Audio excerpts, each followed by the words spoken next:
Well, let's hear a very special story now. A Wiltshire man rescued from a collapsed building. This is the story of Sean Juniper, originally from Australia, but Sean married a Wiltshire girl, and together, you may remember them, they ran the very successful pub Up the Garden Path at Manton near Marlborough. And for some years, Sean ran the restaurant at Salisbury Cathedral. Well, it was 8 years ago that they moved to New Zealand, and they now live just 20 miles from Christchurch. Sean, however, works in the centre of Christchurch as the head of the city's hospitality school, and he was at his desk when the earthquake struck on Tuesday lunchtime. And Sean is on the line to me from New Zealand this morning. Sean, good morning to you.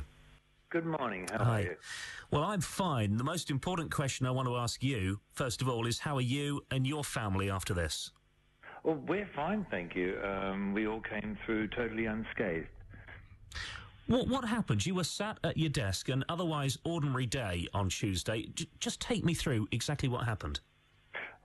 10 to 1, just getting ready to go into class because I'm covering a tutor who's off at the moment, collecting my thoughts as you do, and all of a sudden everything moved.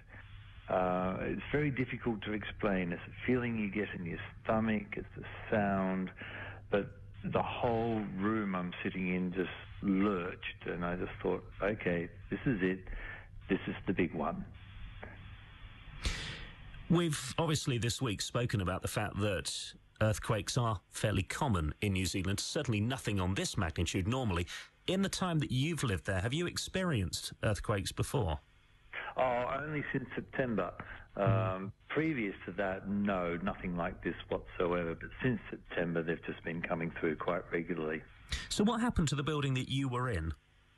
As they would say out here in New Zealand, it's totally munted. Which I'll put that in English for you. Beautiful old building. It was built in the 1890s, and basically the old dear, her back has been broken. The north wall was just about to fall off, so is the south wall. Central staircase, it's a beautiful Italian marble staircase, is completely split in half. All the windows have fallen out, and yeah, the floor stayed in, thankfully, but everything else is gone. And the immediate area that you were in your office, what happened around you as a result of the quake?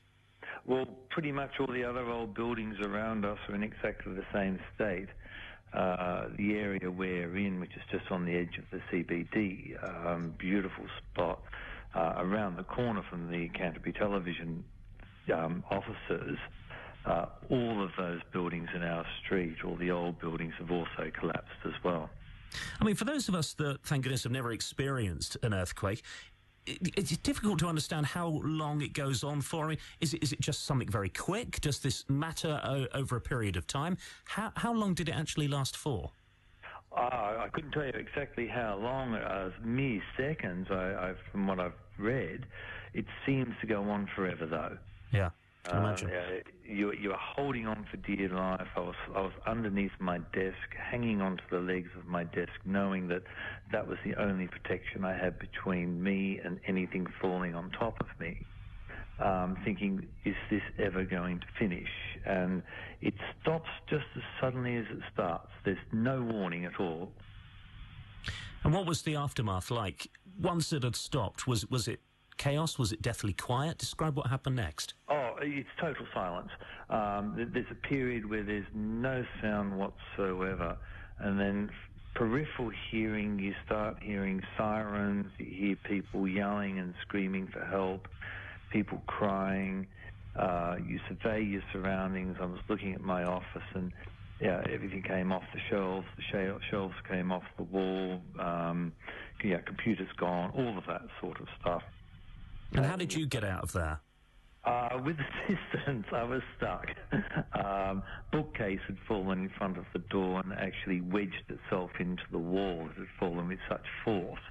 And I just didn't have enough strength in myself to get it out. So I looked around. I thought, well, I can either go out of the window and I'm up on the second story, or I get help. And I just literally started yelling for help. Now, how long were you trapped there for before help arrived? Not long at all, thankfully. I'd say less than a minute. A fellow member of my team was able to open the door from his side Between the two of us, we got the bookcase out of the way, and then it was right out of my office, find the students, get them out of the building, get the rest of my tutorial staff out of the building, and just get somewhere safe. And then, of course, I guess thoughts go to your family. Were you able to contact them quickly and make sure that they were okay? No. The telecommunication network failed completely. There was no cell phone coverage. There was no telephones.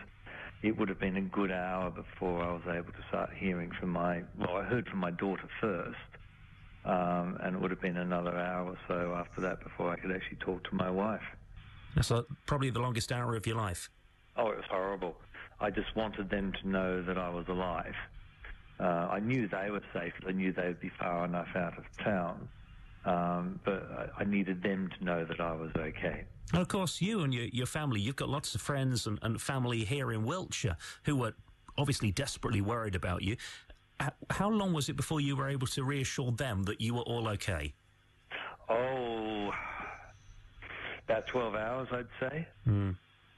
It's a difficult one. You actually...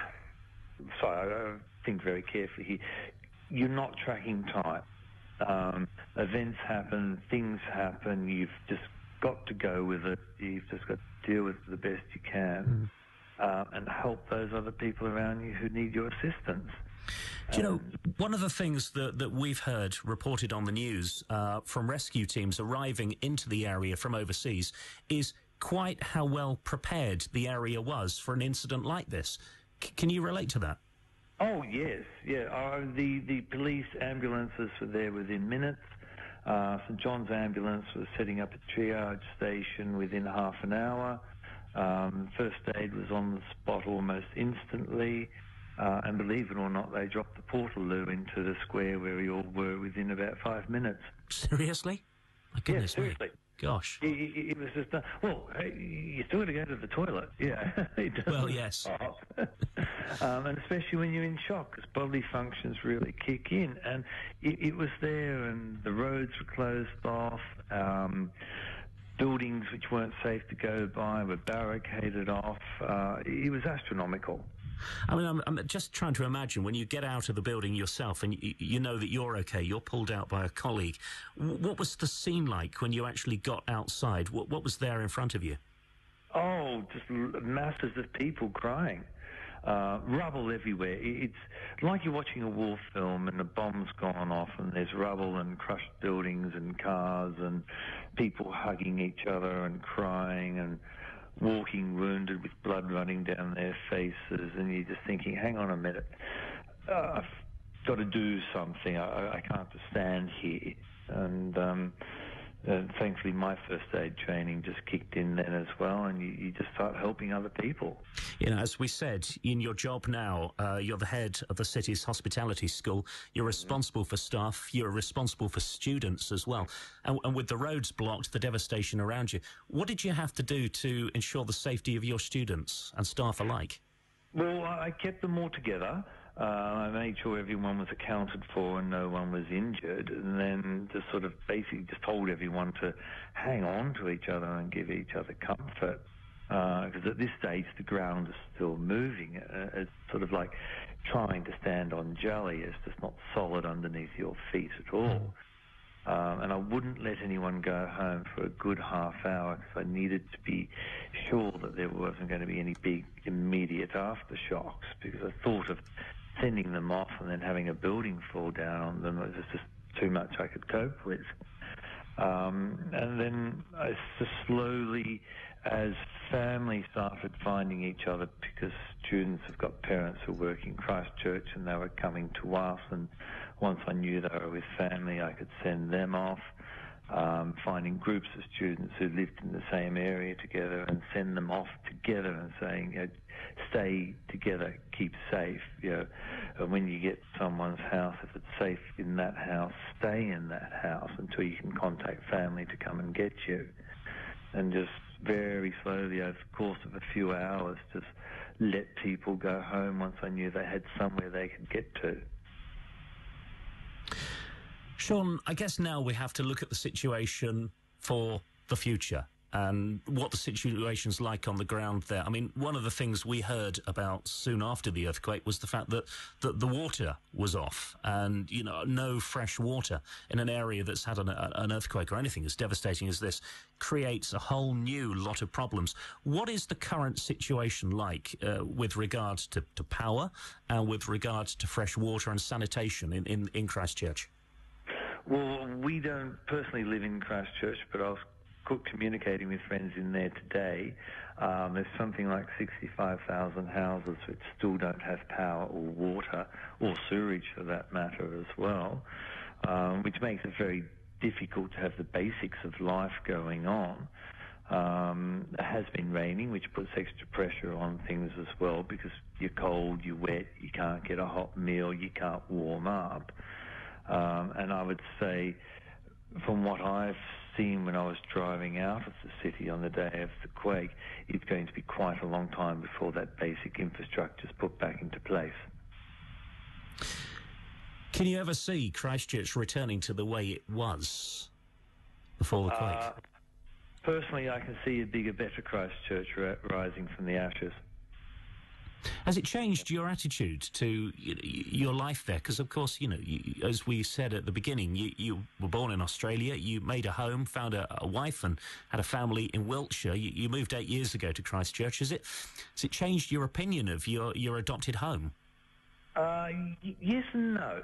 I'm scared. I'll be brutally honest. I'm scared. I wish the ground would stop moving. But the way the people have rallied together and helped each other has made me appreciate the Kiwis a lot more. Wonderful people, very, very supportive. I think we'll stay here. It's still a beautiful country. It's still well, it's not as safe as I would like it to be. No, I think we'll stay.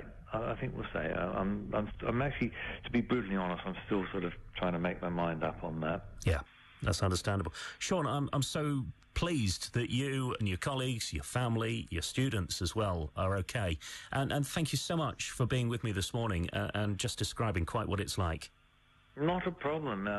I think if it helps people there understand what's going on, I'm more than happy to do so. Great. Well, look, let's keep in touch, and I wish you and everyone there well. Thank you so much for being with me.